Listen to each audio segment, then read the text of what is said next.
kí ni máa ń fà táwọn èèyàn máa sọ pé àwọn ò ṣe islam màkà nínú nǹkan tí máa ń fà òun náà ní kí èèyàn jẹ́ pé kò gbọ́ islam nǹkan yé láti pìlẹ̀ kò mọ̀ ní tán pè ní islam rárá sẹ́yìn pé bọ́pọ̀lọpọ̀ ní tán pé ra wọn mùsùlùmí ṣe rí nù nísìsiyìí tán bá ń ṣàlàyé islam tí ọ̀pọ̀lọpọ̀ bá ń gbọ́ wọ́n mọ̀ pé èwo tún leléyìí ṣé ẹ̀sìn tuntun leléyìí ni torí pé ní tán pè ní islam lọ́dọ̀ tiwọn kò nítumọ̀ rárá ju pé bóyá tó bá ń ráyè kó ṣe sọ̀láàtì tí rọmọdánù bá sì dé tí ó bá ní pa ọ́ la kó ṣe ó bá sì lówó kó ṣe kí ni kó lọ hajj bẹ́sì wọ bẹ́sì tó gbogbo ìtẹ́ wọn ṣàlàyé ìgbàgbọ́ kan ó gbọ́dọ̀ jẹ́ pé ẹni tó ṣe báyìí ó gbọ́dọ̀ sọ báyìí ó gbọ́dọ̀ gbogbo eléyìí ti le jù wọn mọ tí ń jẹ́ islam ẹni tí ó bá mọ tí ń jẹ́ islam àwọn gangan lẹni tí máa fi lẹ̀ àwọn ni máa sọ pé àwọn ò ṣe má ẹ wo àsìkò tá nàbẹ Muhammad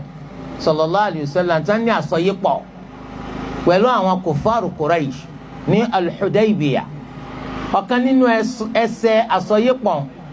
ó dá lórí wípé gbogbo mùsùlùmí tó bá fi ànábì sallallahu alayhi wa sallam sílẹ̀ tó finú fẹ́dọ̀fẹ́ lọ darapọ̀ mọ́ àwọn kèfèrí kún ọgbà ṣùgbọ́n gbogbo kèfèrí tó bá lóun finú fẹ́dọ̀fẹ́ fi kèfèrí sílẹ̀ darapọ̀ mọ́ àwọn mùsùlùmí di mùsùlùmí káwọn mùsùlùmí ọkọ̀ ọ̀rọ̀ yẹn ò bá àwọn mùsùlùmí la mu bóun ló ṣe jẹ́ pé ẹni tó bá fẹ́ di káfìrí nínú tiwa kún ọgbà ẹni tó bá fẹ́ di mùsùlùmí nínú tiwa ká má gbà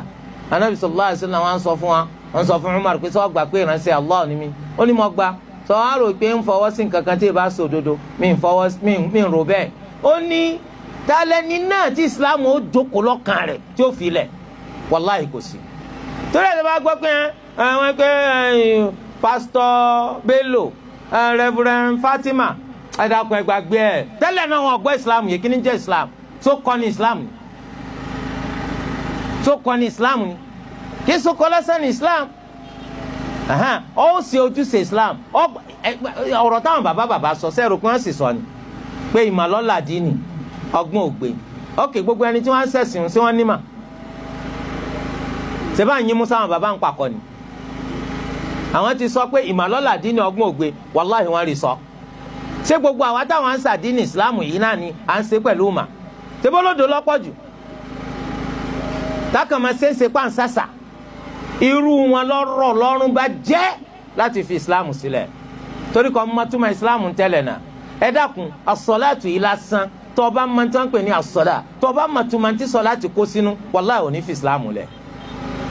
iwájú ta ni mo ti ń dúró lẹ́ẹ̀ márùn lójúmọ́ Allah kí ni ìtumọ̀ sọ́láàtù munajatu Rabb mọ̀ ń láǹfààní àti bólúwa sọ̀rọ̀ jẹ́jẹ́ lẹ́ẹ̀ márùn lójúmọ́ ó kéré jù nù mọ̀ á sọ pé Allahu Akbar Allah ló tóbi ju gbogbo nǹkan lọ ẹ dákun tí mo bá mọ̀ tún mi eléyìí lásán ń fi Islam lẹ̀ báwo tí Islam bá jókòó sínú ẹ̀mí èèyàn wọ́n fi lẹ̀